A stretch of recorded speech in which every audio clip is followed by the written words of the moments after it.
श्री अद्वैत गदाधर श्रीवासादि गौरभक्तवृंद। श्रील जीव गोसाई पाद जो हमारे सिद्धांत आचार्य हैं, उन्होंने बहुत ही सुंदर प्यारा प्रेम से सराबोर एक भजन लिखे हैं श्री श्री राधा कृष्ण के गुणगान में। बहुत ही सरल है, आप लोग अपने अपने मोबाइल में निकाल सकते हैं। कृष्ण प्रेममयी राधा, राधा प्रेममयो हरि।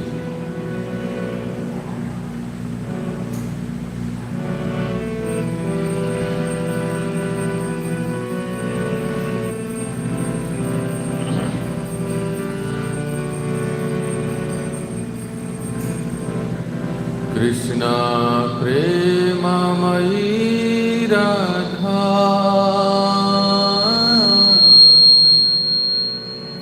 राधा प्रेममयो हरि।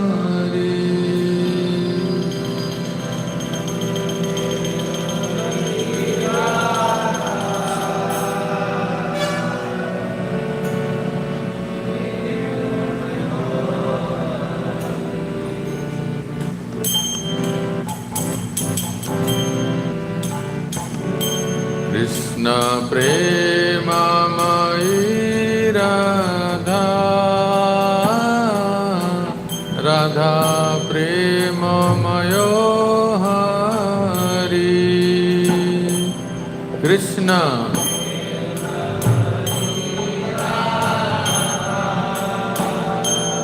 राधा प्रेममयो हरि। कृष्ण प्रेममयी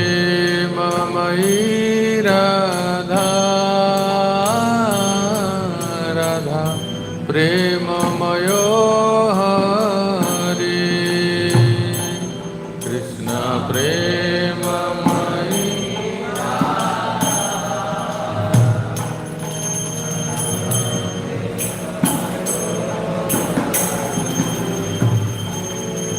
जीवने निधने नित्या,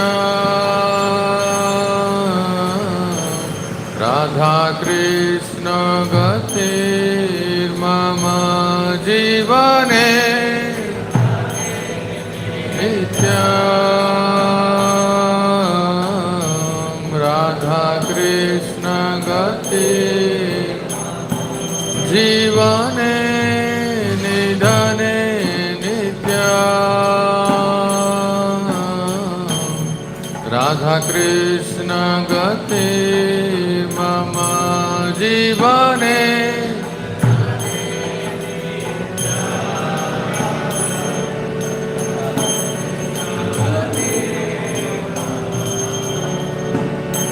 कृष्णस्य द्रविणं राधा, राधाया द्रविणं हरि। कृष्ण बोलिए बोलिए सब, जब बोलेंगे नहीं तो प्रेम कैसे जागृत होगा।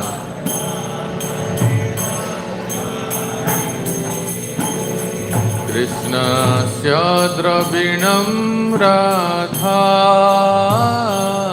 राधाया द्रविणं हरि।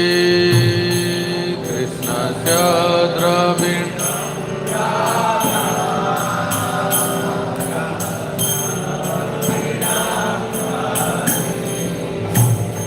जीवने निधने नित्या। राधा कृष्ण गतिर्मम जीवने। राधा कृष्ण गतिर्मम जीवने निधने नित्या। राधा कृष्ण गतिर्मम जीवने धने नित्या। राधा कृष्ण। कृष्ण प्राणमयी राधा, राधा प्राणमयो हरि। कृष्ण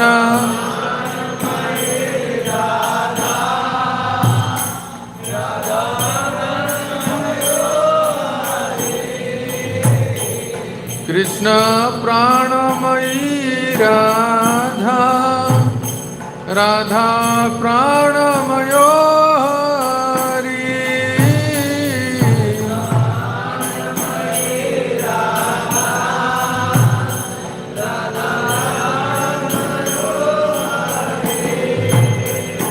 जीवने निधने नित्या,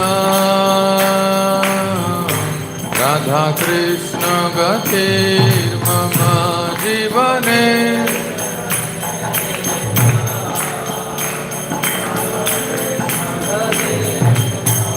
कृष्ण प्रेममयी राधा, राधा प्रेममयो हरि।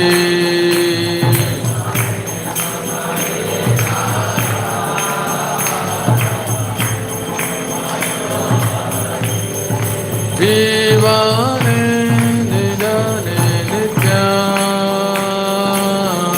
राधा कृष्ण गते मम जीवने।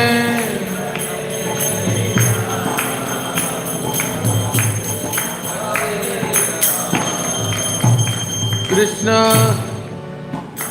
कृष्ण द्रवमयी राधा, राधा द्रवमयो हरि।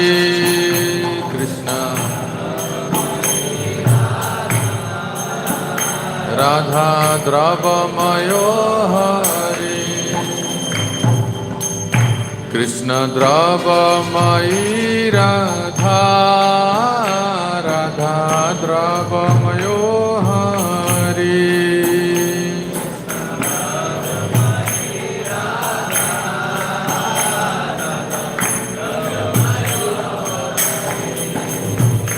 जीवने निधने नित्यां, राधा कृष्ण गतिर्मम जीवने।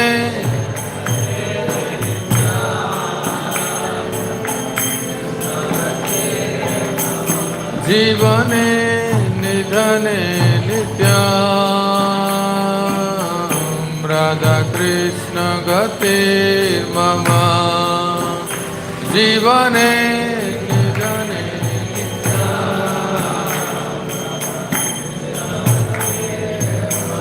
कृष्ण गेह स्थिता राधा, राधा गेह स्थितो हरि। कृष्ण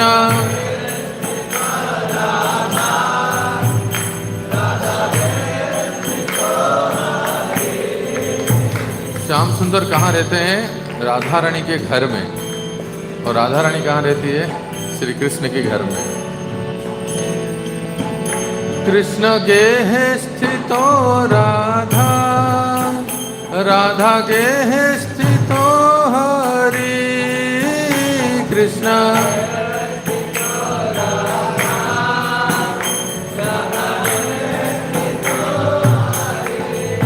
जीवने निधने नित्यां, राधा कृष्ण गतिर्मम जीवने निधने नित्यां। जीवने निधने नित्यां,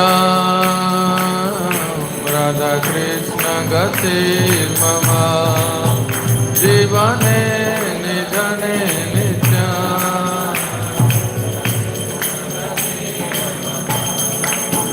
कृष्ण चित्तस्थिता राधा, राधा चित्तस्थितो हरि।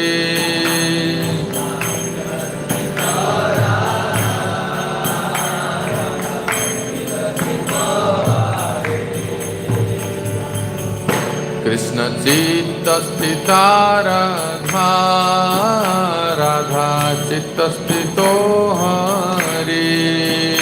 कृष्ण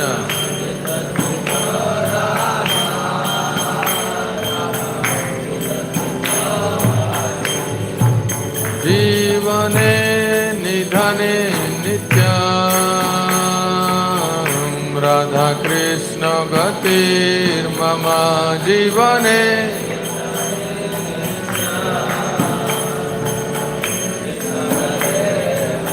जीवने निधने नित्यं राधा कृष्ण गतिर्मम जीवने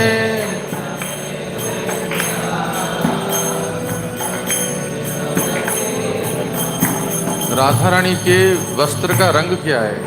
देख के तो बताओ तुमको। नीला रंग, इसलिए जीव गोसाई पाद कहते हैं नीलंबर धरा राधा पीतांबर धरो हरि नीलंबर धरा राधा पीतांबर धरो हरि जीवने निधने नित्यं राधा कृष्ण गति मम जीवने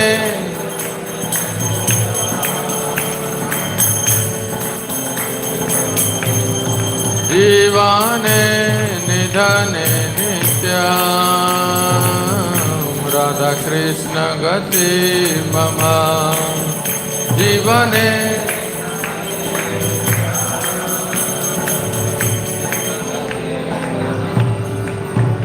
वृंदावनेश्वरी राधा कृष्ण वृंदावनेश्वर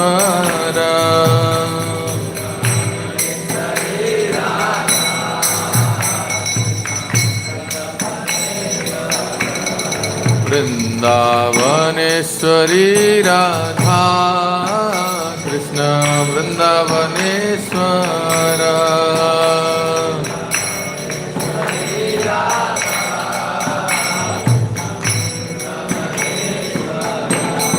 जीवने निधने नित्यं राधा कृष्ण गति मम जीवने निधने राधा कृष्ण गति मम जीवने निधने नित्यं राधा कृष्ण गति मम जीवने निधने बोलो बोलो कृष्ण प्रेममयी राधा राधा प्रेममयी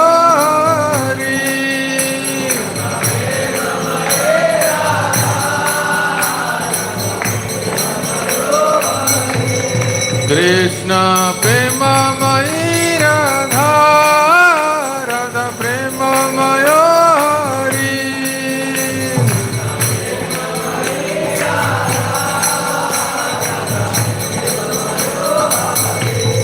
जीवने निधने नित्यं राधा कृष्ण गति मम जीवने निधने नित्यं जोर से जीवने निधने नित्यं राधा कृष्ण गति मम लाउडली लाउडली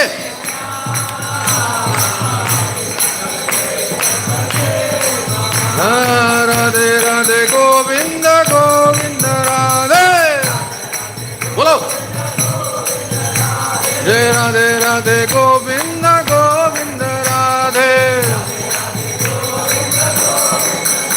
गोविंद राधे गोपाल राधे गोविंद राधे गोपाल राधे राधे राधे गोविंद गोविंद राधे जय गोविंद राधे गोपाल राधे राधा वेणी माधव राधा वेणी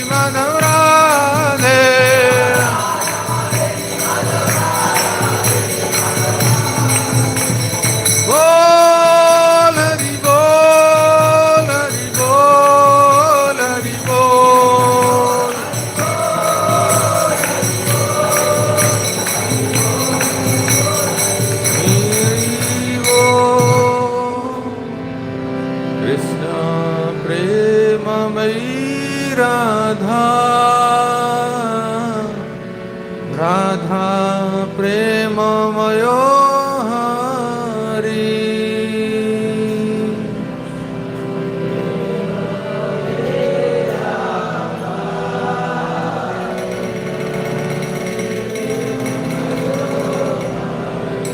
श्री श्री राधा वेणी माधव की, शील जीव गोस्वामी पाद की, शील प्रभुपाद की, निताई गौर प्रेमानंदे।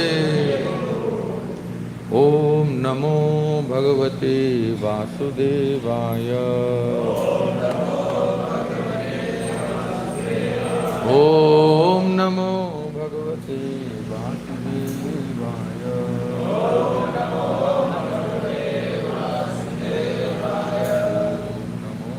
भगवते वासुदेवाय। ओम ज्ञानतिमिरान्धस्य ज्ञानाञ्जनशलाकया चक्षुरुन्मिलितं येन श्रीगुरवे नमः। श्रीचैतन्य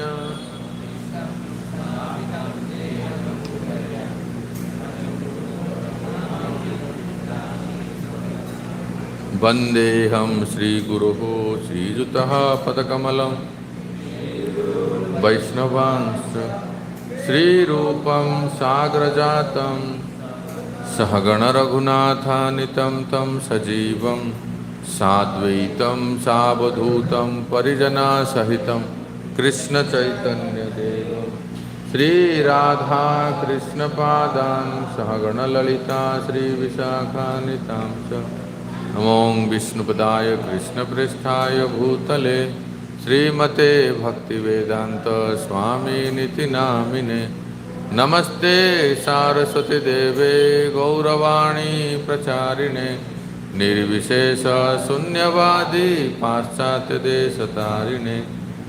वाञ्छकल्पतरुभ्यश्च कृपा सिन्धुभ्य एव च पतितानां पावनेभ्यो वैष्णवेभ्यो नमो नमः। जय श्री कृष्ण चैतन्य प्रभु नित्यानंद श्री अद्वैत गदाधर श्रीवासादि गौर भक्तवृंद। हरे कृष्ण कृष्ण कृष्ण हरे हरे, हरे राम राम राम हरे हरे। गुरवे गौरचंद्राय राधिकाय तदालये कृष्णाय कृष्णभक्ताय तद्भक्ताय नमो नमः। So whenever I tell you click, whenever I tell you click. Hare Krishna,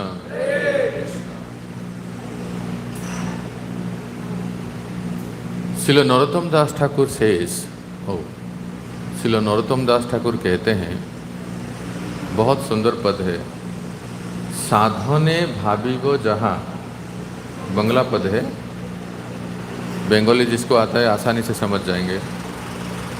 फिर से रिपीट करता हूँ।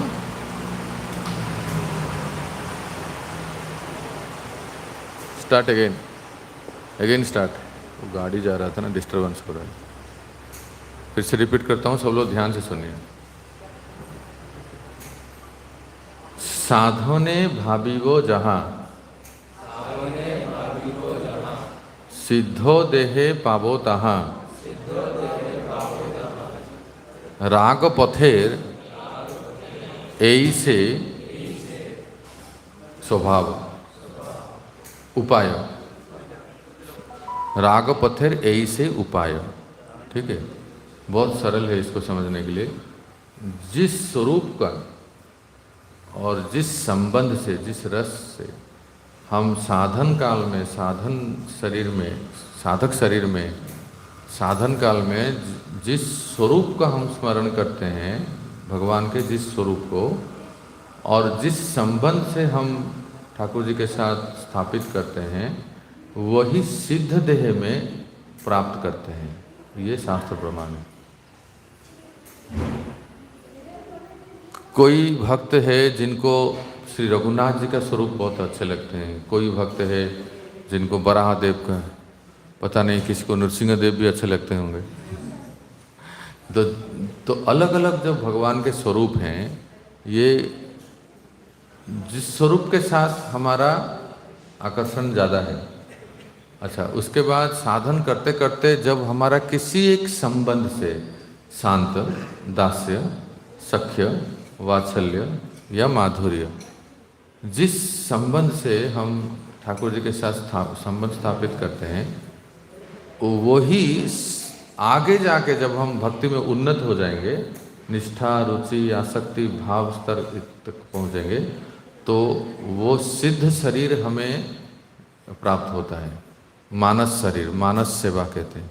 और उस सिद्ध देह में जब हम भक्ति करते हैं, तो एक बार ये शरीर छोड़ने के बाद त्यक्ता देहम पुनर्जन्म, गीता, फिर वो स्वरूप को प्राप्त हो जाता है। ये साइंस है, ठीक है। कई बार ये बहुत बड़ा मतलब मोस्ट वांटेड क्वेश्चन है इस्कॉन ऑडियंस में, कि प्राय चर्चा करते हैं, क्या प्रभु हमारा स्वरूप ठीक से? और कोई कहते हैं हाँ, कोई कहते हैं नहीं। तो इस लाइन से आप समझ सकते हो, साधने भावी वो जहाँ, हम जिस मूड से साधना करते हैं, जिस स्वरूप को नित्य स्मरण करते हैं, चाहे वो कोई भी भगवान के अनेक भगवत स्वरूप है, उसमें से कोई भी एक स्वरूप को हम नित्य स्मरण करते हैं, जो हमारे मन में बैठे हैं, जिनको हम नित्य स्मरण करते हैं, चिंतन करते हैं, और ब्रह्म श्रीमद् भागवतम के तीसरे स्कंद पढ़े अभी तक? हो गया? भक्ति वैभव में चल रहा है। तो ब्रह्मा जी तीसरे स्कंद में कहते हैं, वो श्लोक है, रुके मैं याद करता हूँ।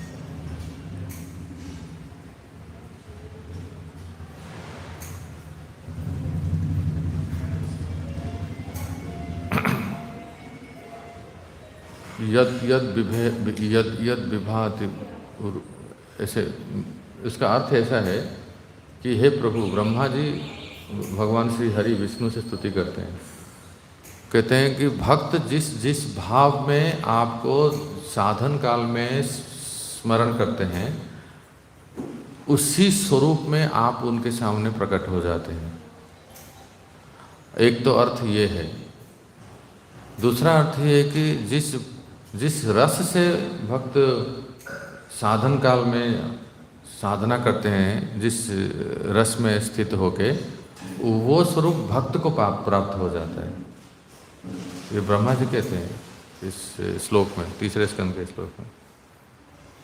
तो इसका अर्थ ये हुआ कि प्रत्येक जीव, सुनिए बड़े ध्यान से, बड़ा सुंदर पॉइंट है ये, प्रत्येक individual living entity has its own relationship with the supreme Lord, with a particular form. एक विशेष स्वरूप के साथ उसका संबंध होता है। कोई भी एक विशेष भगवत स्वरूप के साथ, कोई अगर रघुनाथ जी के भक्त हैं तो वो रघुनाथ के प्रति आकर्षित होते हैं, कोई नृसिंह देव के भक्त हैं, तो आप ये देख सकते हैं चैतन्य लीला में बहुत वैरायटी है। ये सब वैराइटीज ऑफ एग्जाम्पल आपको चैतन्य लीला में मिलेंगे। अब जानते हैं एक भक्त का नाम है मुरारी गुप्त, है ना, जो कि चैतन्य लीला में है। चैतन्य महाप्रभु तो स्वयं राधा कृष्ण है, पर मुरारी गुप्त का भाव क्या था? रघुनाथ। हाँ, श्री रामचंद्र के प्रति वो आसक्त थे, क्योंकि वो हनुमान जी के अवतार थे। तो इस प्रकार से जिसका जिस स्वरूप के प्रति आकर्षण रहता है, वो स्थायी भाव होता है उसको। अच्छा, दूसरा है कि जिस रस में वो सेवा करना चाहते हैं, वो दास्य भाव में या सख्य रस में या वात्सल्य भाव में, वो भी वो जीव का वो स्वरूप वो प्रकट हो जाता है। जब उन्नत स्तर में जाते हैं तो अपने आप को पता चलता है। वो कब पता चलता है? सुनिए, ये भी एक क्वेश्चन है। अभी तो हम किंडरगार्टन में है ना, ABCD पढ़ रहे हैं, पर इंफॉर्मेटिव एटलीस्ट इन्फॉर्मेशन होना चाहिए। माधुर्य कादम्बिनी में श्री विश्वनाथ चक्रवर्ती पाल लिखते हैं, जब साधक निष्ठा स्तर से ऊपर चला जाता है, अनर्थ निवृत्ति ऑलमोस्ट नष्ट प्रायेषु अभद्रेषु कहते हैं ना, वो प्राय शब्द नष्ट प्रायेषु अभद्रेषु होता है, फिर निष्ठा स्तर पे आते हैं, तब क्या होता है, तदा रजस्तमो भाव काम लोभ दयाश्चय, तब रज और स्तम कम हो जाता है, the lower modes gets reduced. जब रज और तम कम हो जाता है, रजगुण और तम गुण कम होता है, काम लोभ इत्यादि कम हो जाता है, तो स्थितं सत्वे प्रसिद्ध्यति, निष्ठा स्तर से फिर रुचि के स्तर पे आते हैं। भिद्यते हृदय ग्रंथि छिद्यते सर्व संशया क्षीयन्ते तस्य कर्माणि दुष्ट एवात्मनिसरे, तब भगवत दर्शन होता है। इतना आसान थोड़ी है। निष्ठा स्तर के बाद रुचि, रुचि के बाद आसक्ति के स्तर में जब साधक आते हैं, तब उसको भगवत दर्शन का ग्लिम्स आता है, झलक। उसको कहीं ऐसा आभास होता है, और सत्य में ऐसा कोई कल्पना नहीं है। आसक्ति के स्तर पे साधक भगवत दर्शन का ग्लिम्स, झलक प्राप्त करता है, जैसे पीताम्बर, बांसुरी की ध्वनि और मोरपंख, या इस प्रकार से कुछ जो कांति, श्री कृष्ण की कांति, ये सब धीरे धीरे साधक को तब वो एकदम पागल जैसा हो जाता है। जैसे कैसे भौरा कैसे फूल की तरफ आकर्षित होता है, मौत को क्या कहते हैं, पतंगा कैसे अग्नि की तरफ, वो भी ऐसे पागल की तरह हो जाता है। वो रोने लगता है, गिड़गिड़ाने लगता है, हंसने लगता है, अलग अलग सात्विक भाव आने लगता है।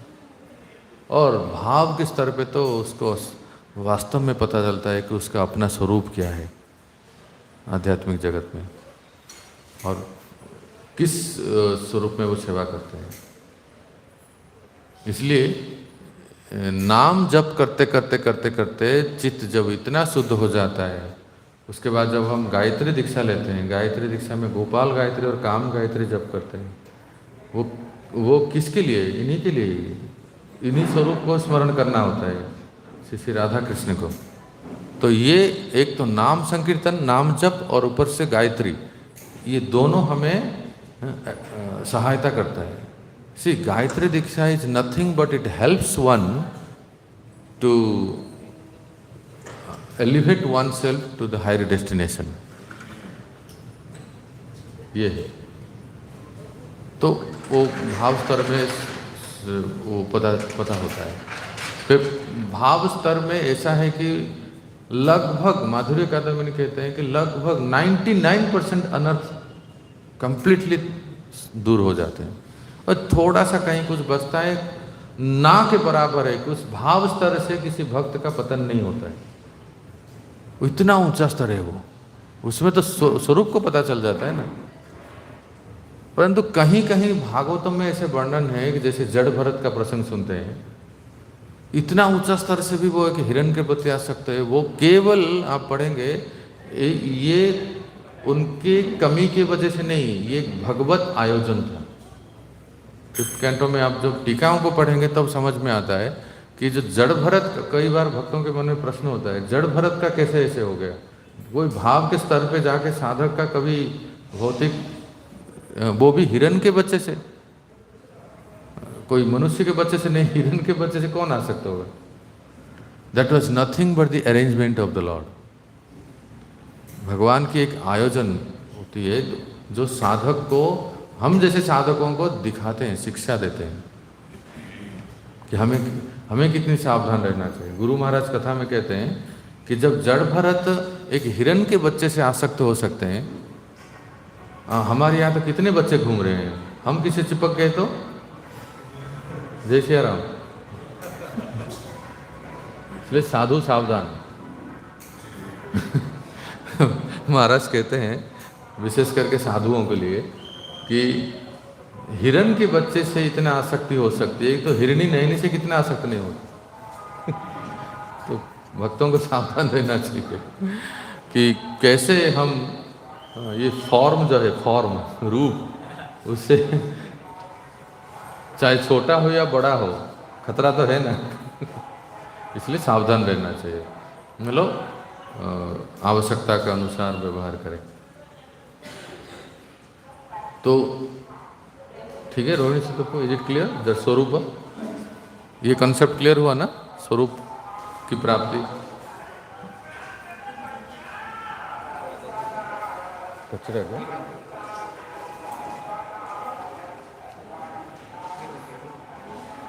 हरे कृष्ण कृष्ण कृष्ण हरे हरे, हरे राम राम राम हरे हरे। अभी और एक बहुत इंपॉर्टेंट, सब इस सत्र में सब आपके डाउट्स क्लियर हो जाएंगे। एक एक स्वरूप हो गया। अच्छा, इस स्वरूप के संबंध में और एक बात बता देता हूँ, क्योंकि देखो आज नहीं तो आज आप सुन लोगे तो कल आपको संशय नहीं रहेगा, राइट? और कोई सुन नहीं पाए तो कम से कम रिकॉर्डिंग्स तो सुन लेंगे, है ना?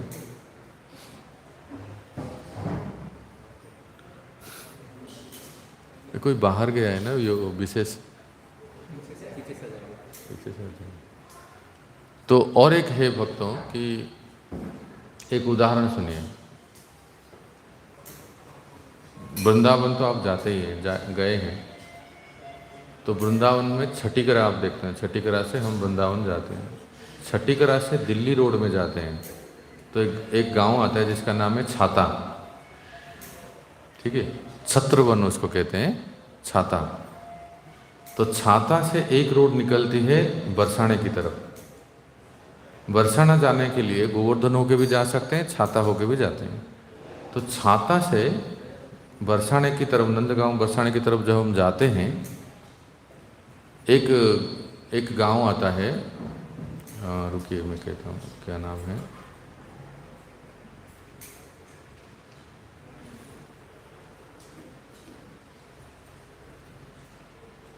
वो गांव का नाम याद नहीं है। उधर वहाँ एक घटना हुआ था कि जो हम लोग सब कहते हैं ना, बोल श्रीमती राधा रानी की, तो राधा रानी कैसे बनी? Good question. सब लोग कहते हैं ना राधा रानी की जय। और कौन से नहीं, छाता से नंदगांव की तरफ एक गांव, रुकिए वो याद करते हैं।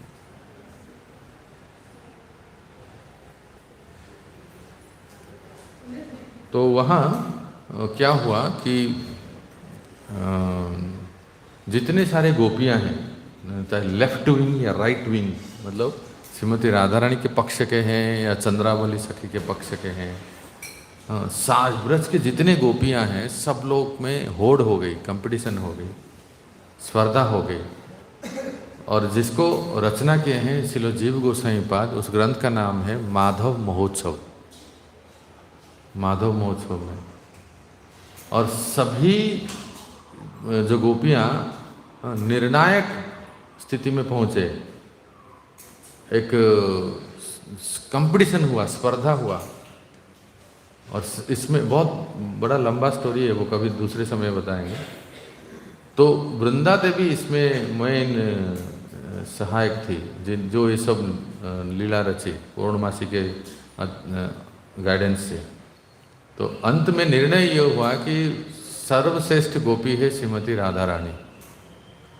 जितने भी असंख्य गोपियां हैं, सब लोगों ने मान लिया और उनके राधा रानी को सिंहासन पे बिठाए। यहाँ तक कि ठाकुर जी भी मान गए, ठाकुर जी भी हार गए और सिंहासन पे बिठाया गया।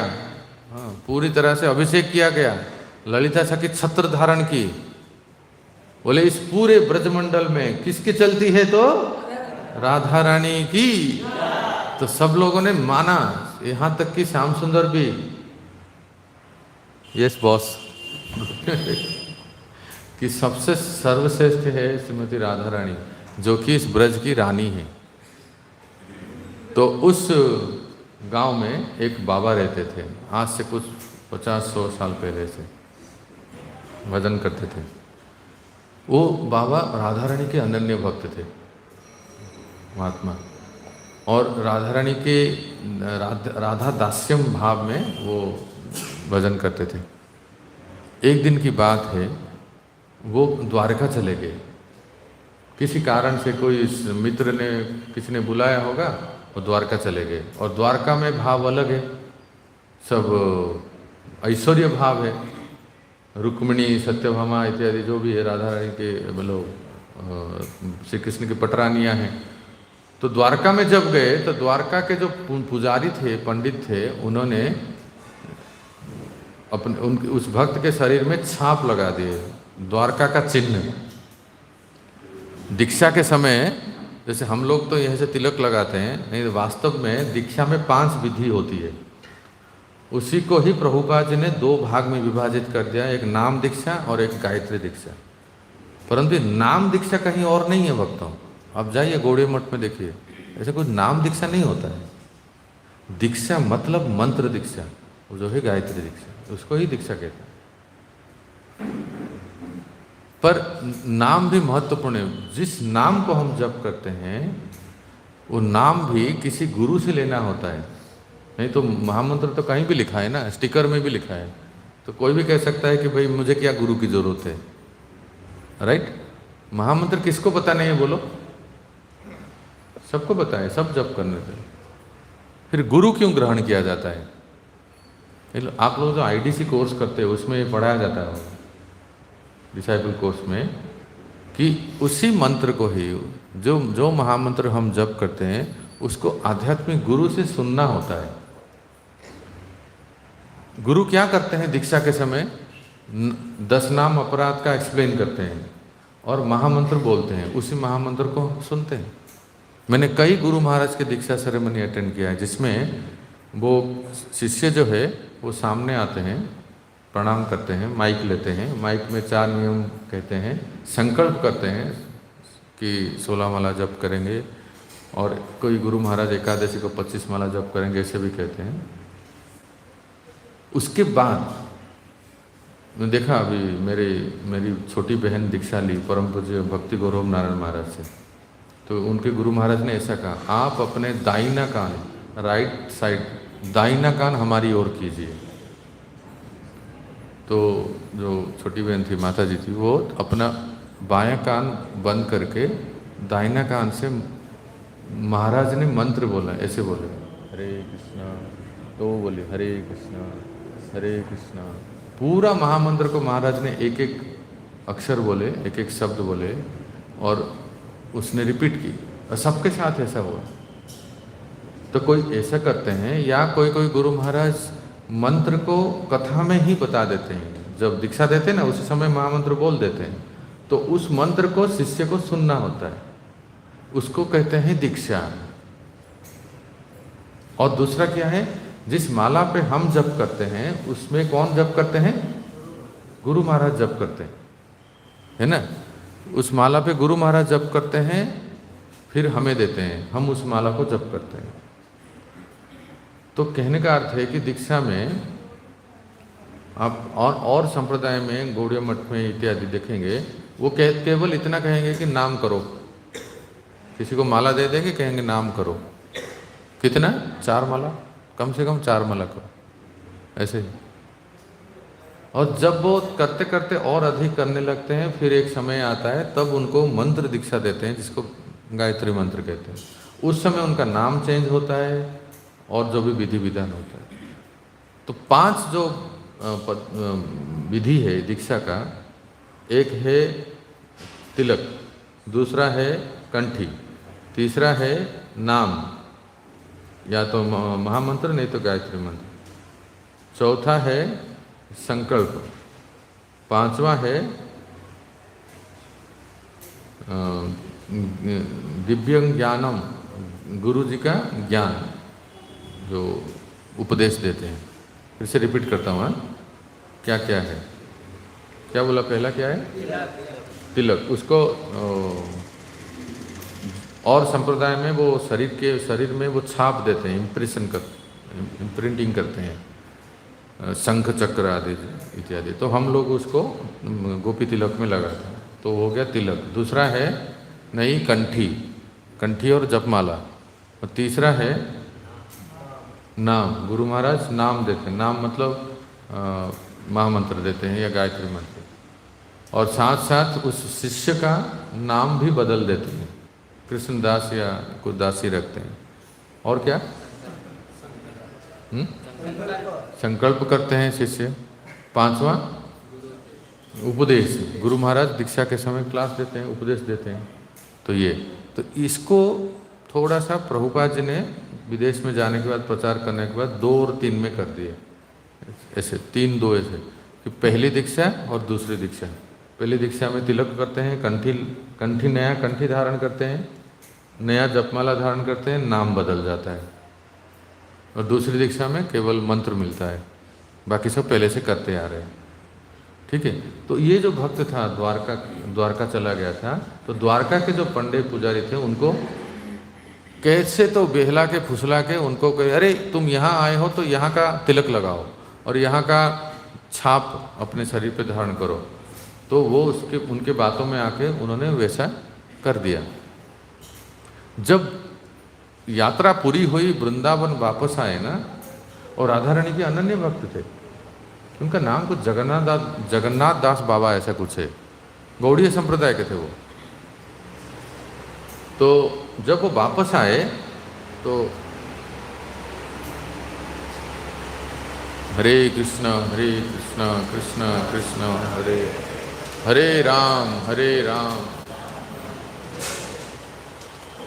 तो रात्रि में स्वप्न हुआ और एक देवी प्रकट होती है उस बाबा के स्वप्न में। उन्होंने कहा कि चूंकि तुमने मेरी दास्यत्य को छोड़ दिया, तुमने धाम को छोड़ दिया, तुम और एक धाम में गए और वहाँ के मूड को, वहाँ के मनोभाव को स्वीकार किया और वहाँ के तिलक को धारण किया, इसीलिए मैं अभी तुम्हें त्याग रही हूँ, मैं तुम्हें दर्शन नहीं दे सकती। और वो थी श्रीमती राधा रानी। हम ये बात को बिल्कुल समझ नहीं पाएंगे भक्तों, जो लोग अभी अभी माला जप करना शुरू किए।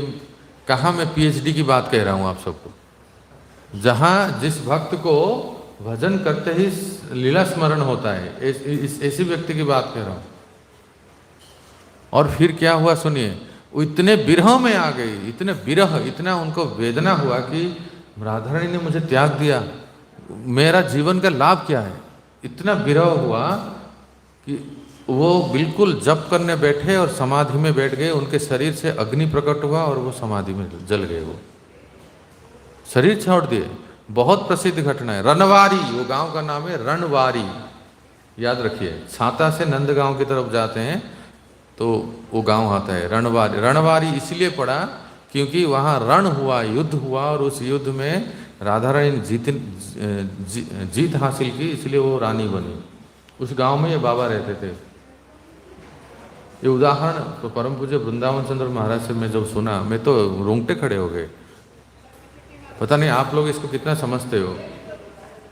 वो कह रहे हैं कि जिस स्वरूप को हम नित्य स्मरण करते हैं और जिस भाव में रह के हम ठाकुर जी की भक्ति करते हैं, और कहीं गए और किसी के संग के प्रभाव में आ गए, कहीं और संप्रदाय और संत और भक्त और कहीं किसी महात्मा के संपर्क में आ गए और हमारा मूड अगर चेंज हो गया, हमारा मन अगर बदल गया, तो फिर हमारा उसके हिसाब से हमारी गति भी बदल जाएगी, हमारी डेस्टिनेशन, हमारी जो लक्ष्य है वो भी बदल जाएगा। फिर हम जो हमारे लक्ष्य है, महाप्रभु के संप्रदाय में जब आते हैं तो हमारा लक्ष्य होता है कि गोपी भतरु पदक कमल और दास दासानुदास और शिष्य गोलोक वृंदावन धाम, वो नहीं मिलेगा। The point is here dear devotees, the association does matter. किससे सुनते हैं, क्या सुनते हैं, किस प्रकार के संत महात्माओं का संग करते हैं, ये बहुत इफेक्ट करता है। अगर हम रूप गोसाई पाद कहते हैं सजातीय सय भक्ति अभिज्ञ साधु संग, association should be always like minded, note it. संग सजातीय होना चाहिए। और सजातीय का अर्थ क्या है? एक ही संप्रदाय में आने वाले। जैसे हम अगर गौड़ीय संप्रदाय में, तो किसी गौड़ीय संप्रदाय के भक्तों से ही हमारा ज़्यादा संग हो। एक सजातीय का अर्थ क्या है? एक ही संस्था में आने वाले। अगर हम इस्कॉन से जुड़े हैं तो इस्कॉन के सब भक्तों का संग हो, ताकि हमारा मूड इंटैक्ट रहे। Are you getting? सब लोग समझ रहे मैं जो कह रहा हूँ? हमारा मूड इंटैक्ट रहे, डाइवर्ट ना हो।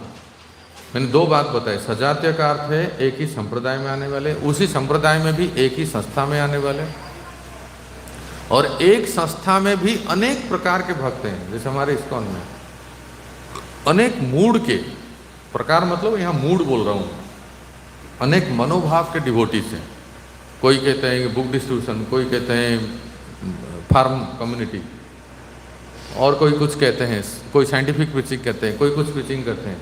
पर हम जिस मूड में रह के भक्ति करना चाहते हैं, ऐसे मनोभाव वाले भक्तों का ही ज़्यादा संग करें। इसको कहते हैं सजातीय, जिससे हमारी भक्ति पुष्ट होती है और हम जिस मूड में हैं उसका इवॉल्व होता है ना। अब अगर हमारा वो मूड नहीं है और हमारा वो एटीट्यूड नहीं है, हमारा वो मनोवृत्ति नहीं है, हमारी वो लाइकिंग नहीं है, और आपको कहेंगे जाओ ये सेवा कर लो या उनके संग में जाओ, तो फिर वो हो ही नहीं पाएगा, जबरदस्ती होगा। कोई किसी का नेचर ही नहीं है यूथ प्रीचिंग करना, वैसे जबरदस्ती उसको यूथ प्रीचिंग में डाल दो, क्या होगा? कुछ ऐसा जरूरी नहीं कि सब लोग एक ही टाइप का सेवा करें। डिवोटीज प्राय यूथ प्रीचिंग कर से डिवोटी बनते हैं, पर आप देखना उसमें से कुछ लोगों को होगा ड्यूटी वर्शिप में रुचि है, कुछ लोगों को कांग्रेगेशन प्रीचिंग में रुचि होगा, कुछ लोगों को श्रृंगार में रुचि है। तो अलग अलग वैरायटी होती है। तो वो अपने अपने नेचर के अनुसार ऐसे भक्तों के संग में, ऐसे काउंसलर के मार्गदर्शन में सेवा करना चाहिए। जैसे इसको कहते हैं सजातीय। तो आप वो जो रनवारी गांव के उदाहरण से हमें ये जानना है, एक सिंपल स्लोगन बताता हूँ जो हमेशा याद रखे। मैंने मेरे मेंटर श्रीमान राधेश्याम से पूछा था ये पुणे में। मैंने कहा प्रभु जी हमारे यहाँ पुणे मंदिर में तो अनेक भक्त आते हैं और अनेक भक्त अनेक प्रकार से कहते हैं और सब लोग एक एक पॉइंट को एम्फसाइज करते हैं, तो हम किसका सुने? हाँ, कोई कहता है, कोई भक्त कहते हैं तो बस बुक डिस्ट्रीब्यूशन के बारे में बहुत बोलते हैं तो हम इंचार्ज हो जाते हैं, बस चलो अभी निकलो घर से। तो उसके एक महीने के बाद दूसरा डिवोटी आते हैं, वो कहते हैं कुछ नहीं बस भागवत पढ़ना है बैठ के। तब मूड हो जाते हैं कि हम भागवत लेके बैठ जाते हैं। तीसरे महीने में कोई डिवोटी आया, कहते हैं कि ये सब बेकार है, प्रभुपाद ने कहा if you want to please me develop farm community. उसके ऐसा बॉम्बार्डिंग लेक्चर देता है कि जितने लोग बैठे हों उसको अब तो फिर खेतीबाड़ी करना है, छोड़ो ये सब, है कि नहीं। फिर कोई आ जाता है मायापुर से हेड पुजारी या कोई आ जाता है, कहते हैं कि विग्रह सेवा ही सबसे श्रेष्ठ है, बाकी सब बेकार है। तो बस उसके बाद तो कहते हैं हम भी गायत्री दिखा लेंगे और अंदर घुसेंगे। ऐसा ही होता है ना। तो राधेश्याम ने बहुत अच्छा आंसर दिया, सुनिए सब लोग। कहते हैं you hear from everyone, are you getting? Hear from everyone. जो भी भक्त हमारे मंदिर में आते हैं, जो भी अलग अलग टाइप से कथा करते हैं, सुनाते हैं, we should hear, we should know something from everything, right? हम लोग को सबसे सुनना चाहिए, बट फॉलो वन,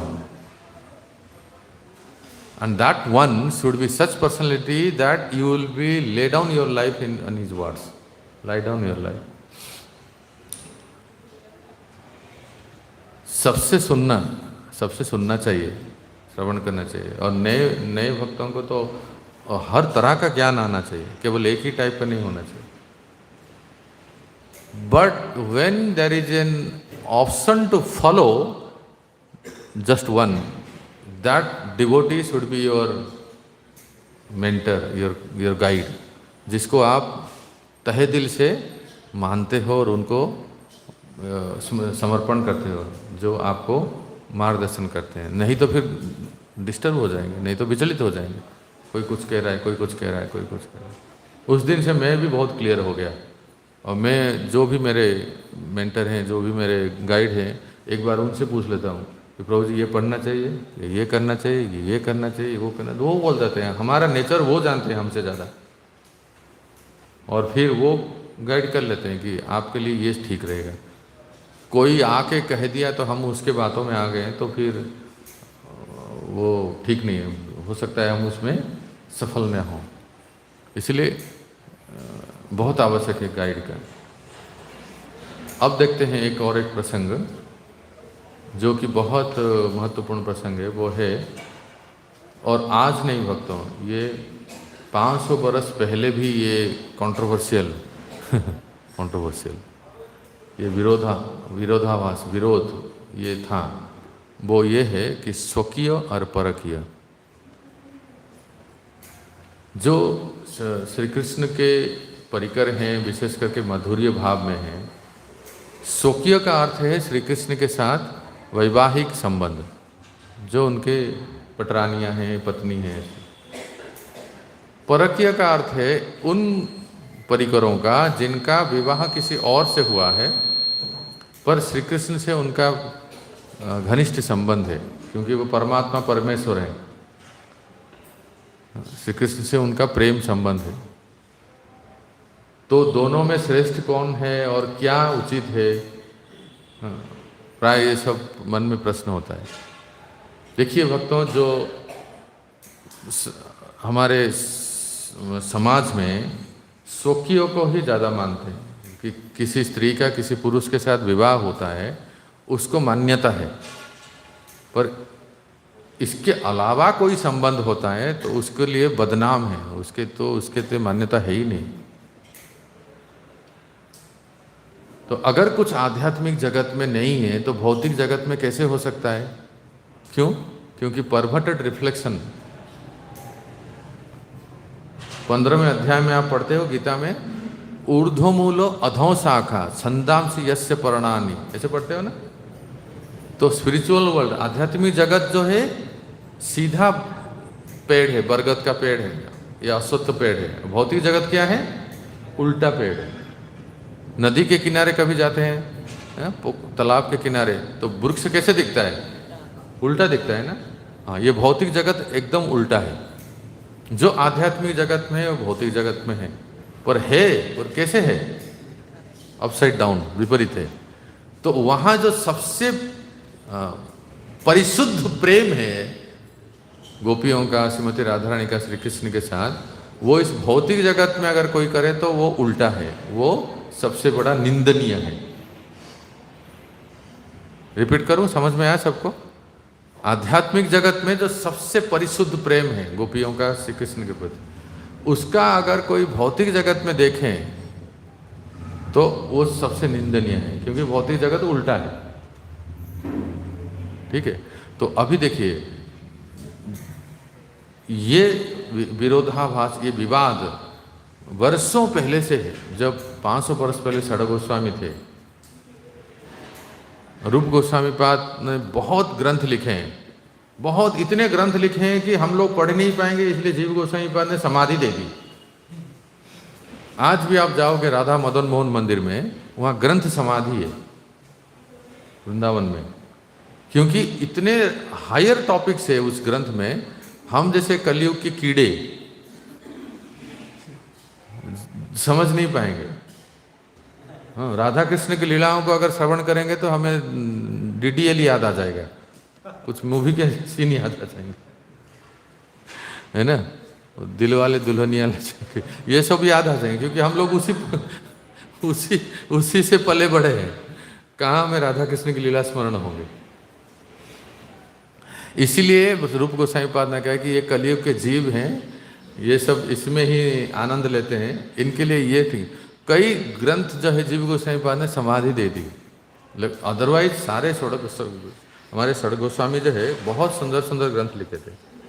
तो रूप गोस्वामी पाद ने जो भी ग्रंथ लिखे हैं, जैसे भक्ति रसामृत सिंधु, और बोलिए कोई ग्रंथ रूप गोस्वामी पाद का? हाँ, उपदेशामृत और उज्ज्वल नीलमणि, है ना। भक्ति रसामृत सिंधु का ही हायर वर्जन उज्ज्वल नीलमणि। ऐसे कई ग्रंथ लिखे हैं जिसमें रस शास्त्र का बहुत सुंदर वर्णन किए हैं, राधा कृष्ण और गोपियों का जो संबंध है। तो सब में परकीय भाव को ही बहुत श्रेष्ठता की है। परकीय रस अर्थात समझते हैं ना, परकीय रस, जो श्री कृष्ण जिनका विवाह किसी से हुआ है पर श्री कृष्ण से वो प्रेम संबंध करते हैं, परकीय भाव। और रूप गोसाई पाद ने इसको श्रेष्ठ माना है, कहते हैं आदि रस है, माधुर्य रस तो सबसे श्रेष्ठ है, उसमें भी परकिया रस जो है और श्रेष्ठ है, क्योंकि उसमें परमात्मा परमेश्वर को सबसे ज्यादा आनंद मिलता है। ये भी अभी बंद होने लगा है माइक एक्सटेसी में सर्वश्रेष्ठ है कि परकिया रस। तो पर जब रूप गोसाई पाद चले गए, सनातन गोसाई पाद चले गए, सारे गोस्वामियों के नेता कौन थे? हैं बोलो? जीव गोस्वामी। बस जीव गोस्वामी लीडर थे राधा दामोदर मंदिर में। उस समय क्या हुआ सुनिए, तत्कालीन समय की घटना।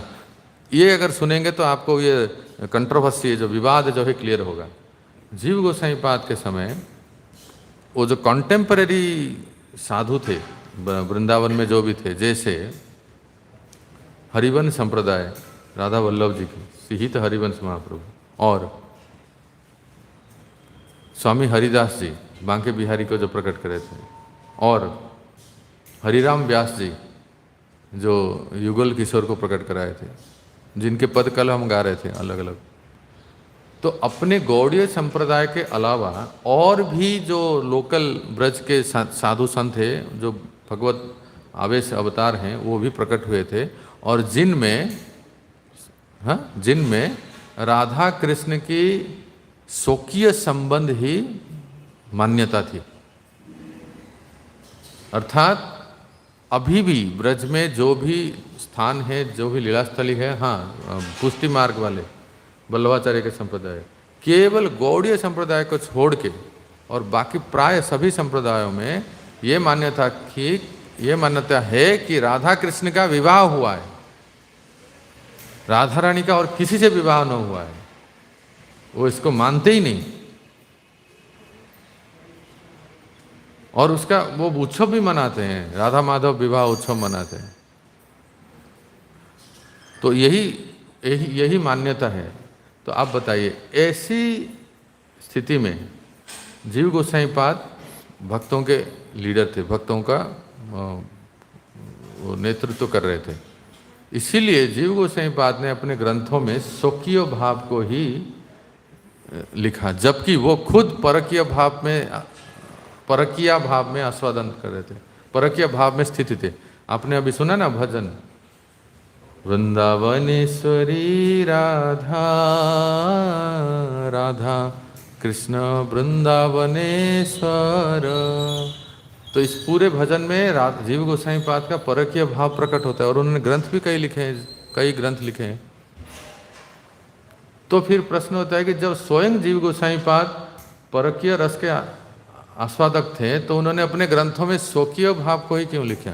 यही कारण है भक्तों कि उस समय जो वैष्णव समाज थे, भक्त समाज थे, वो स्वकीय भाव को ही ज़्यादा मान्यता देते थे, उसी को ही ज़्यादा प्रचार किए थे। और तो और दूसरा कारण यह है कि जीव गोसाई पाद के खुद के कई शिष्य और फॉलोअर और राधा कृष्ण के स्वकीय भाव में स्थित थे।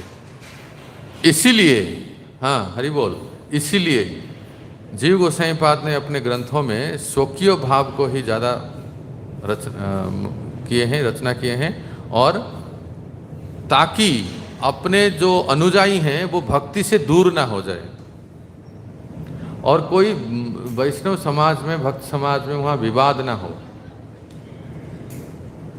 इसलिए जो हमारा ये टॉपिक है, जिस टॉपिक के बेस पे इस ग्रंथ लिखा गया है, गोपाल चंपू के अध्यायों में श्री कृष्ण का वृंदावन में वापसी और गोपियों के साथ उनका पुनः मिलन और पुनः विवाह, तब जाके सारे भक्त समाज, वैष्णव समाज संतुष्ट होते हैं, अच्छा हुआ। तो इस बैकग्राउंड में, इस परिस्थिति में हमें इस लीलाओं को समझना है कि जीव गोसाई पाद ने जो किया वो एक परिस्थिति वश किया। पर अभी आगे सुनिए, उसके ठीक 2-3 पीढ़ी के बाद, 6 गोस्वामी के बाद आए नरोत्तम दास ठाकुर। नरोत्तम दास ठाकुर के शिष्य हुए गंगा नारायण चक्रवर्ती, गंगानारायण चक्रवर्ती के शिष्य हुए श्री कृष्णदास कुछ हैं, उनके शिष्य हुए श्री विश्वनाथ चक्रवर्ती। तो जीव गोस्वामी के चौथे पीढ़ी के बाद आते हैं श्री विश्वनाथ चक्रवर्ती, जिन्होंने जीव गोस्वामी ने जो जो स्थापित किए थे उसको रिफ्यूट किए, पूरी तरह से खंडन किए, और पुनः रूप गोस्वामी ने जो कहा था परक या रस को ही श्रेष्ठता स्थापन किए, और सारी उनके ग्रंथ और लीलाएं, सारार्थ दर्शनी टीका श्रील विश्वनाथ चक्रवर्ती पाद के सब परकीय भाव को ही ज़्यादा वर्णन करते हैं। फिर से वैष्णव समाज में एक बहुत बड़ा विवाद स्थापित हो गया। हमें दोनों आचार्यों के, कभी भी दो आचार्यों के बीच में कुछ अगर मतभेद होता है तो हमको वर्ड्स सही व्यू से देखना चाहिए, नहीं तो अगर किसी का भी पक्ष लेंगे तो अपराध हो जाएगा। तो आपको अभी तक मैंने बताया कि जीव गोसाई पाद ने ऐसा क्यों किया, वो परिस्थितिवश था, और उनके ही कुछ शिष्य और फॉलोअर जिसको वो स्वकीय भाव को बहुत श्रेष्ठ मानते थे, उनको भक्ति में बचाने के लिए।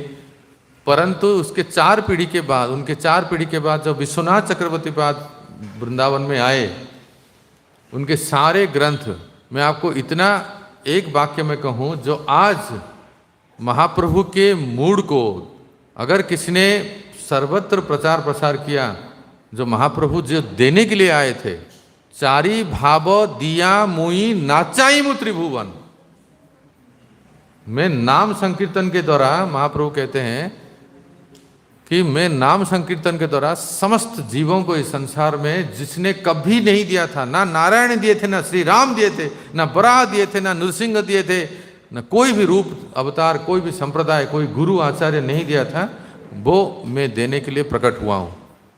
और वो है चारी भाव। महाप्रभु के संप्रदाय में शांत रस नहीं है, अर्थात गोलोक वृंदावन में है पर इनएक्टिव है, फ्लाइट मोड में है। दास्य, साख्य, सख्य, वात्सल्य और माधुर्य, इसलिए कहते हैं चारी भाव दिया मोहि नाचाई मु त्रिभुवन, समस्त जगत को हरिनाम संकीर्तन में नचा दूंगा, और से नाम संकीर्तन के द्वारा सबको 4 प्रकार के रस प्रदान करूंगा। नहीं तो हम कहाँ कलयुग के कीड़े, और कैसे हम गोलोक वृंदावन के रस को प्राप्त कर सकते हैं। महाप्रभु से पहले जितने भी आचार्य हुए हैं, सब लोगों ने वैकुंठ दिया, सब, किसी ने भी राधा का नाम नहीं लिया।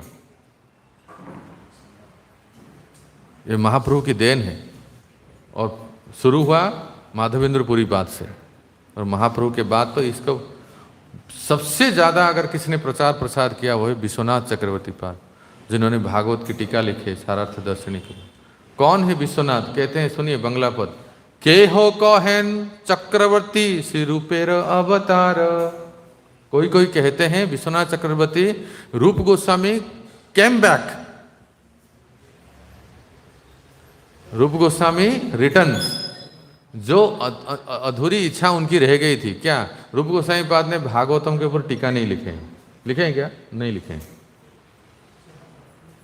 जो अधूरी इच्छा उनके रह गई थी वो देने के लिए चक्रवर्ती पाद के रूप में रूप गोस्वामी ही प्रकट हो गए। के हो कहेन चक्रवर्ती श्री रूपेर अवतार, कठिन जे तत्व सरल करीला प्रचार। जो कठिन तत्व है, जैसे भक्ति रसामृत सिंधु में जो लिखा गया है, उसको सरल करके माधुर्य कादम्बिनी में विश्वनाथ चक्रवर्ती पाद ने लिखा है। इसलिए मैं जब से मैं तो इतने अपने आप को कृतज्ञ मानता हूँ, जब से हम लोग ग्रंथ को पढ़े हैं, मेरे फेवरेट आचार्य हैं श्रील विश्वनाथ चक्रवर्ती पाद, जिनको पढ़ने के बाद, जिनसे संपर्क में आने के बाद तब पता चला कि गोलोक वृंदावन क्या है, रस तत्व क्या है, सार क्या है। और भक्तों, उस समय ऐसा विवाद हुआ कि विश्वनाथ चक्रवर्ती पाद को मारने के लिए षड्यंत्र रचा गया कि ये गौड़ीय बाबा फिर से परकीय भाव को श्रेष्ठ तक कर रहे हैं। और अन्य जितने संप्रदाय थे, अन्य जितने समाज थे, सब लोग विरोध हो गए। और सही में कुछ दस्यु प्रवृत्ति के लोग, कुछ बदमाश लोगों को सुपारी दी गई थी, लोग उनको धन दिया गया था कि ये जो बाबा है ना रोज वृंदावन की परिक्रमा करते हैं। हाँ, सुबह सुबह रोज वृंदावन की परिक्रमा करते हैं और किसी समय किसी झाड़ियों के पीछे हरे रामा, तो समस्या ही दूर हो जाएगी। तो ये जो 2-4 डाकू थे वो छिप गए किसी झाड़ियों के पीछे। और 500-400 वर्ष पहले वृंदावन तो बंद था ना, आज तो बिल्डिंग बंद हो गया लेकिन उस समय तो बंद था, वन प्रदेश। तो रोज की तरह विश्वनाथ चक्रवर्ती पाद जप करते हुए हरे कृष्ण कृष्ण कृष्ण हरे हरे, हरे राम उधर से आ रहे थे। और ये 4 डाकू जो थे उनको हत्या करने के लिए छुप गए, सब छुप गए, एकदम सन्नाटा हो गया। और ये तो भोर में ही जप करते हुए परिक्रमा करते हैं वृंदावन की। जब छिप गए और पूरी तरह से प्लान हो चुका था, इस बाबा को आज तमाम कर देंगे, नहीं तो इनकी विद्वता के सामने कौन टिक सकता है। विद्वता में कोई तो पार नहीं पाएगा, इसलिए इनको फिनिश कर देंगे। 4 डाकुओं ने से छुपे, एकदम हथियार, तेज धार वाले हथियार लेके छुपे थे। लेकिन जाके रखे श्री कृष्ण देखिए क्या होता है। जब विश्वनाथ चक्रवर्ती पाद वहां से आ रहे थे तो ये झाड़ियों से जो 4 डाकू छुपे थे उनको वध करने के लिए, उन्होंने देखा कुछ दूरी के बाद वो बाबा दिख नहीं रहे हैं।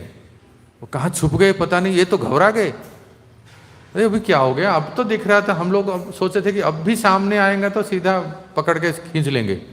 वो जैसे ही वो झाड़ियों से गुजरे, इन लोगों को दिखाई नहीं दिए वो बाबा कहाँ गए। तो दूर से देख रहे हैं 2-3 लाली खेल रहे हैं, कुछ झूला झूल रहे हैं, कुछ खेल रहे हैं। ये जितने बदमाश थे उनके पास जाके, ए लाली तुमने यहाँ देखा किसी बाबा को जाते हुए? वो जो लाली थे, जितने 2-4 लाली थे, छोटे छोटे ब्रज की छोटी छोटी कुमारी कन्याएं, उन्होंने कहा बाबा यहाँ तो कोई बाबा नहीं आया है। कौन बाबा नहीं आया? किससे ढूंढ रहे हो आप? ऐसे कैसे हो सकता है, अभी तो हमने देखा था उस बाबा को, पता नहीं कहाँ झाड़ियों के पीछे छुप गया, अब दिख नहीं रहा है। तो ये लोग पूरी तरह से निराश हो गए। निराश होकर जब लौट रहे थे, अब क्लाइमैक्स है, सुनिए, रिवोल। निराश होकर जब लौट रहे थे ये डाकू लोग, पीछे मुड़ के देखे तो बाबा जा रहे हैं, भजन करते हुए बाबा जा रहे हैं। और वो कोई लाली वहां नहीं थे, जितने छोटे छोटे बालिकाएं थे ना, वो कोई नहीं थे वहां। ये बड़े आश्चर्य हो गए, क्या हो गया है, ये अद्भुत कैसे हो गया, चमत्कार कैसे हुआ कि वो बाबा कहां से फिर से प्रकट हो गए, और वो छोटी छोटी लालियां जो थे वो कहां गए। कोई भी देवी देवता भक्तों सुन लो कान खोल के, कोई भी देवी देवता हाथ हथियार राइफल लेके सब रहते हैं अपने अल्टर में, लेकिन हमारे बरसाने वाली के हाथ में कोई हथियार नहीं है, बस आशीर्वाद मुद्रा है और प्रेम प्रदान करते। जिसको राधा रानी रक्षा करती है और कौन हो सकता है। वास्तव में जो 2-3 लालिया थे और कोई नहीं थे, वो विश्वनाथ चक्रवर्ती पाद ही थे अपने मंजरी स्वरूप में, जो श्री जी की सेवा में थे। और फिर जब इन लोगों ने देखा तो फिर वो बाबा चल के जा रहे हैं। आज वही विश्वनाथ चक्रवर्ती पाद है भक्तों, जिन्होंने परकीय भाव को श्रेष्ठता दी, और उन्हीं के ही शिष्य, शिक्षा शिष्य कहेंगे, दीक्षा शिष्य, शिक्षा शिष्य श्री बलदेव विद्याभूषण ने इस परकीय रस को, राधा तत्व को जयपुर में जाके स्थापित किया। उस स्थान को हम लोग गए थे, मैं बोलते ही मेरे रोंगटे खड़े हो जाते हैं। कभी आप जयपुर जाएंगे तो जयपुर सिटी एंट्री करते ही एक गांव आता है, एक स्थान आता है जिसका नाम है गलता जी। और वो ये स्थान इसी के लिए प्रसिद्ध है कि वहाँ नाभाजी ने, जो आप सुनते हैं ना भक्तमाल चरित्र, जो अभी टीवी सीरियल आ रहा है भक्तमाल गाथा, तो उसके जो रचयिता हैं श्री नाभाजी का स्थान है, वो नाभाजी वहीं भक्तमाल चरित्र लिखे थे, फिर बाद में ब्रज में आ गए। तो वो गलता जी है जहाँ बहुत बड़ा एक सभा हुआ, आप वो प्रसिद्ध घटना सुनते हो। विशेष करके श्री रामानंदी संप्रदाय के जो भक्त हैं, सारे संप्रदाय एक हो गए और एक तरफ गौड़ीय संप्रदाय। कहते हैं कि गौड़ीय संप्रदाय है ही नहीं, हम संप्रदाय माने कैसे इनको, क्योंकि इनका कोई वेदांत के ऊपर टीका नहीं है। जो व्यासदेव जी ने लिखा है ना वेदांत सूत्र, ब्रह्म सूत्र, उसके ऊपर कोई इनका टीका नहीं है, क्योंकि महाप्रभु ने कभी टीका लिखने की आवश्यकता नहीं है। श्रीमद् भागवतम ही वेदांत सूत्र की टीका है। द नेचुरल, प्रभुपाद लिखते हैं, द नेचुरल कमेंट्री ऑफ वेदांत सूत्र इज श्रीमद् भागवत महापुराण। फिर और एक टीका लिखने की जरूरत ही क्या है? But the didn't accept. और संप्रदाय के जो लोग हैं वो उसको स्वीकार ही नहीं किए, हम मानते ही नहीं। आप लोग ये सब सहजिया हो, सब बेकी बात करते हैं। तो विश्वनाथ चक्रवर्ती पाद तो तब तक वृद्ध हो चुके थे ना, वृद्ध हो गए थे। तो उन्होंने अपने शिष्या शिष्य बलदेव विद्याभूषण, जो कि माधव संप्रदाय से थे, the origin of Baldev Vidyabhushan is Madhav, इसलिए बलदेव विद्याभूषण एक प्रकांड विद्वान थे। और इतने उनका विशेषता ये थी कि माधव के भी ज्ञान को जानते हैं और गौड़ियों को भी ज्ञान को जानते हैं। इसलिए उनके लिए बहुत अच्छा था कि वो इस सभा में जाके अपने मत को स्थापित करे। चक्रवर्ती पाद के आदेश से बलदेव विद्याभूषण गए कहाँ? यही गलता जी, जहां गाल्लो मुनि ने तपस्या की थी, उस स्थान का नाम है गलता जी। और वहां जाके बड़ी धर्म सभा, जयपुर के राजा भी बैठे थे, उनके सामने ये सभा हुई। और सबसे पहले गोविंद जी के चरणों में जाके प्रणाम किए और गोविंद जी ने आशीर्वाद दिया बलदेव विद्याभूषण को, हमारे आशीर्वाद से आप एक सुंदर, अति सुंदर, पहले दिन के मीटिंग में तो बलदेव विद्याभूषण ने डंके के चोट पे स्थापित कर दिया कि कोई टीका की आवश्यकता नहीं है, श्रीमद् भागवतम महापुराणी एक टीका है वेदांत सूत्र के। फिर भी वो लोग नहीं माने, हम स्वीकार ही नहीं करते हैं, आप प्रामाणिक संप्रदाय हो ही नहीं। जैसे आज भी कहते हैं भक्त, एक बार श्रीमान राधेश्याम प्रभु मुझे वीडियो दिखा रहे थे, उस वीडियो का रिफ्यूट करना चाहिए। कोई पुष्टि मार्ग के कोई वैष्णव भक्त हैं, वो कहते हैं कि इस्कॉन इज नॉट ए संप्रदाय, it's a cult, it's an institute.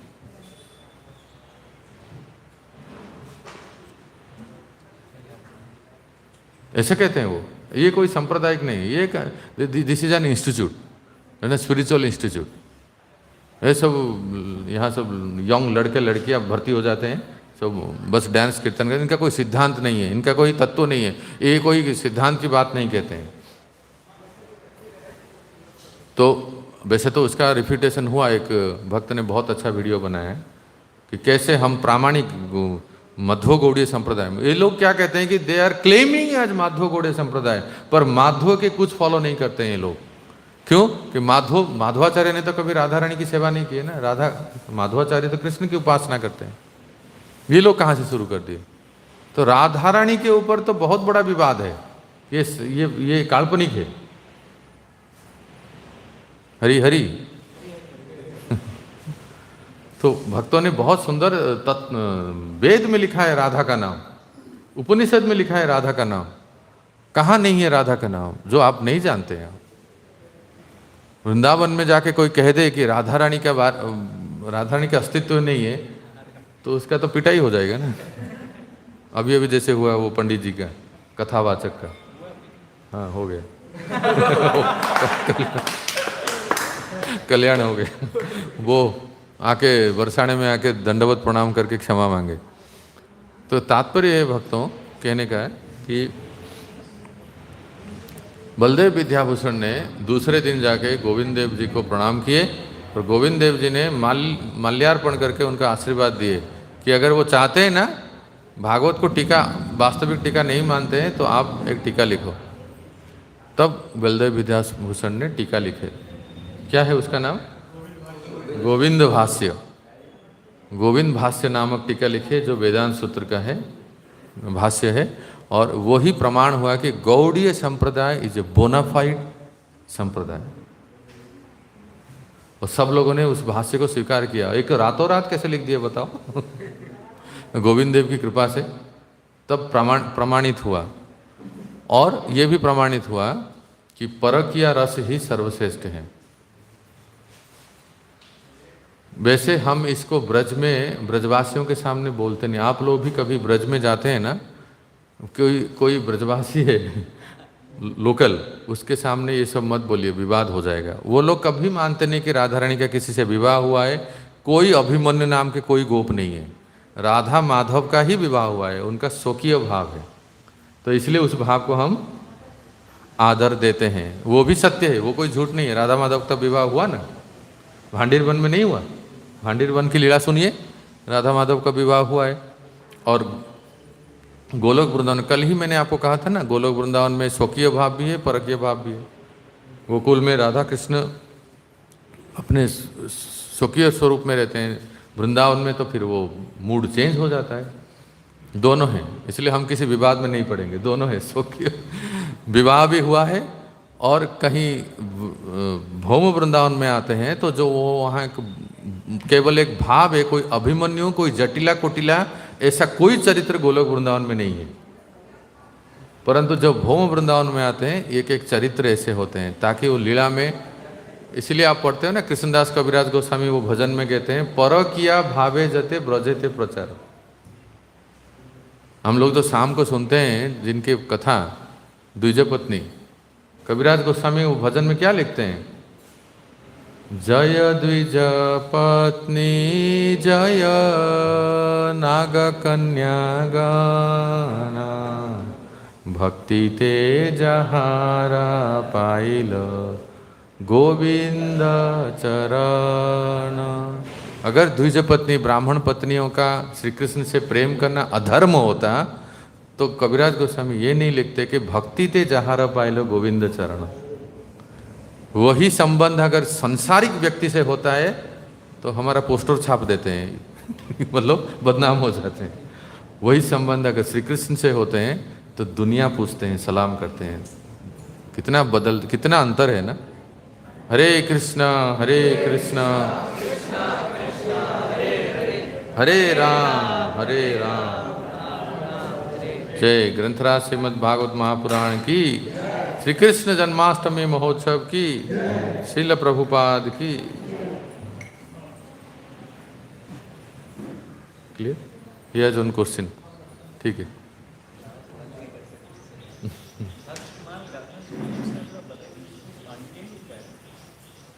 प्रभु जी पूछ रहे हैं, बहुत अच्छी बात है।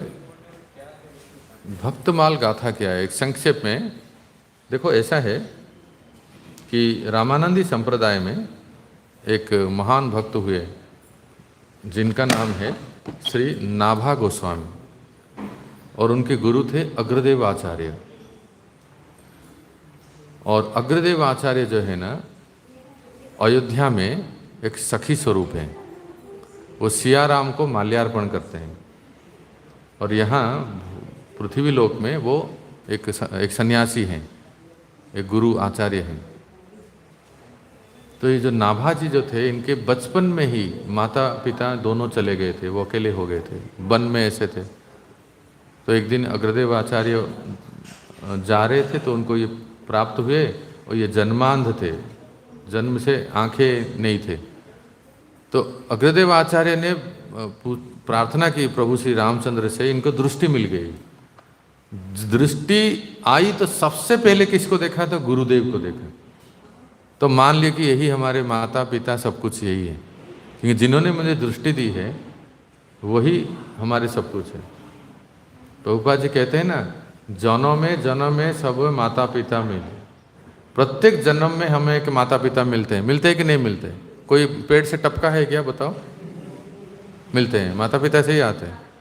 पर गुरु कृष्ण बिरला मिलते हैं। गुरु कृष्ण किसी जन्म में, जैसे आप लोगों को सौभाग्य हो, हम लोगों को बिरला मिलते हैं। बैठ जाओ 2 मिनट के लिए बैठ।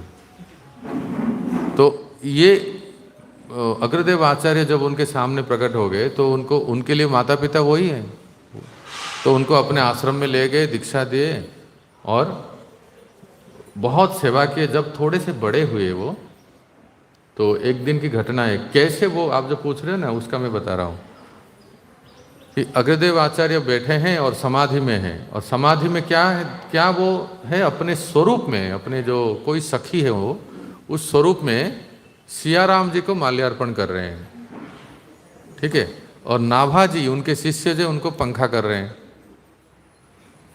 और ये जो सियाराम को माल्यार्पण कर रहे हैं तो सीता जी को माल्यार्पण कर लिए, और रामचंद्र को जो माल्यार्पण, रामचंद्र तो मुकुट धारण किए ना, तो भगवान ठाकुर श्री रामचंद्र जो है अपना सिर को नीचे किए और माल्य धारण करने के लिए। ये जो सखी जो थी वो रघुनाथ जी को माल्यार्पण कर ही रहे थे, उधर साधक शरीर में पृथ्वी में जो सन्यासी शरीर में अग्रदेव आचार्य ने देखा कि मेरा कोई शिष्य समुद्र में जा रहा है, उसका नौका डूब रहा है, वो उधर से पुकार रहा है, गुरुदेव गुरुदेव रक्षा करो, मैं यहाँ डूब रहा हूँ, गुरुदेव रक्षा करो।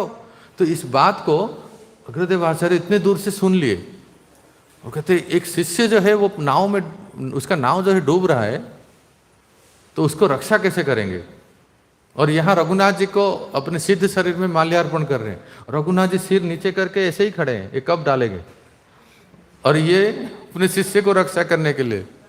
इस समय क्या हुआ, नाभा जी जब उनको पंखा कर रहे थे, नाभा जी देखे कि गुरुदेव इतना चिंतित क्यों हैं, तो नाभा जी अपने गुरुदेव के प्रति इतने तन्मय थे, इतने तल्लीन थे, वो उनके हृदय के अंदर मनोभाव में प्रवेश कर गए कि गुरुदेव इतना चिंतित क्यों हैं। तो उन्होंने देखा कि गुरुदेव माल्यार्पण करने के लिए, श्री रघुनाथ जी को माल्यार्पण करने के लिए तैयार है, रघुनाथ जी सिर झुकाए हैं, अभी तक सिर उठाए भी नहीं, और तब तक एक शिष्य ने जो है वहाँ से पुकारा रक्षा करो। तो नाभा जी ने अपने गुरु की सेवा करने के लिए जो पंखा है ना, गुरुदेव को पंखा करे, तो उस पंखा से ही उसी तरफ जहाँ वो समुद्र में वो नौका डूब रहा था उसी तरफ ऐसा 2 बार ऐसे कर दिए, ऐसे ऐसे हिला दिए, तो वो हवा जो है ना वो दूसरी दिशा में चली गई, और कोई तूफान नहीं आया, हवा का गति बदल गया और वो नौका डूब गया और फिर वो किनारे लग गया। तब नाभा जी कह रहे हैं, गुरुदेव अभी आप रघुनाथ जी को माल्यार्पण कीजिए। तो फिर वो सखी स्वरूप में रघुनाथ जी को माल्यार्पण करते हैं। जब उनको समाधि से बाह्य स्थिति में आए तो उन्होंने ऐसे ही लेटे थे, तो उन्होंने कहा कि मेरे मन की बात को किसने जाना, अभी मुझे किसने पुकारा। उनको पता नहीं थी कि उनके शिष्य सेवा कर रहे हैं। मेरे नाभि की बात को कौन सुना, मेरे मन की बात को कौन समझ लिया। तो ये शिष्य जो सेवा कर रहे थे, इन्होंने बड़ी नम्रता से कह रहे हैं, गुरुदेव आपका ही कोई एक दास।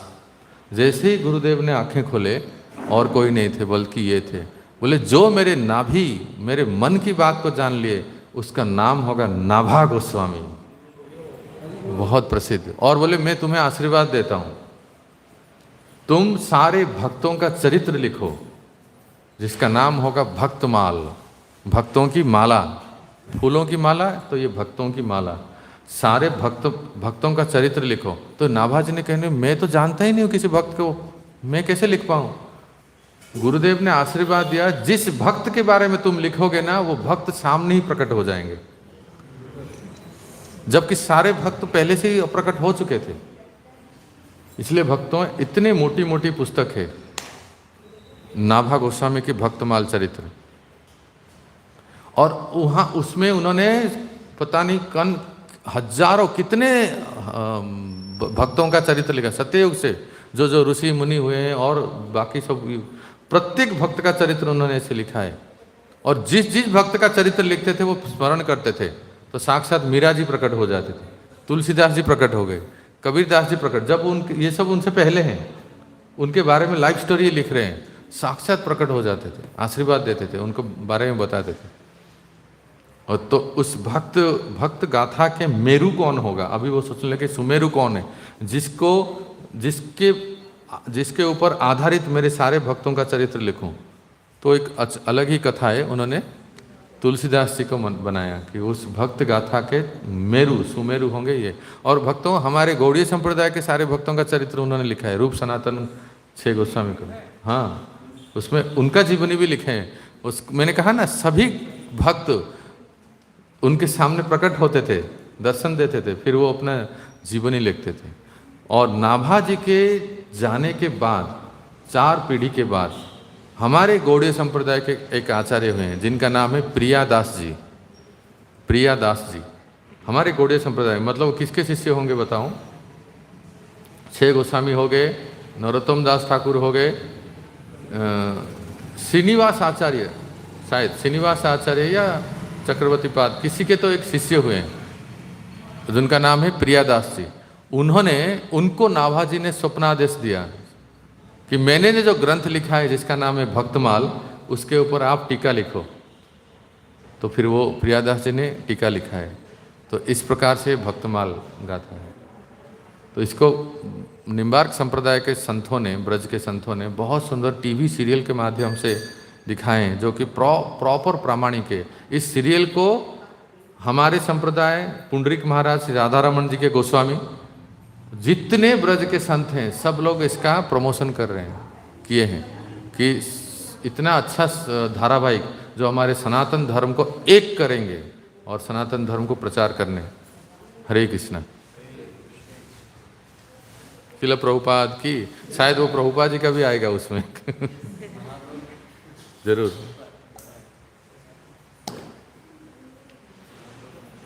महाप्रभु आएंगे, महाप्रभु। हाँ, मास स्केल पे लाइक पहुंचने बहुत क्योंकि सब लोग देखते हैं ना इसको।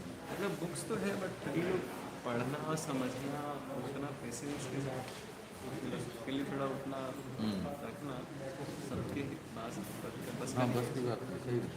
लेकिन टीवी सीरियल मतलब एक वो मास स्प्रेड करेगा एक्चुअली। और क्योंकि वो जो बनाए हैं ना, वो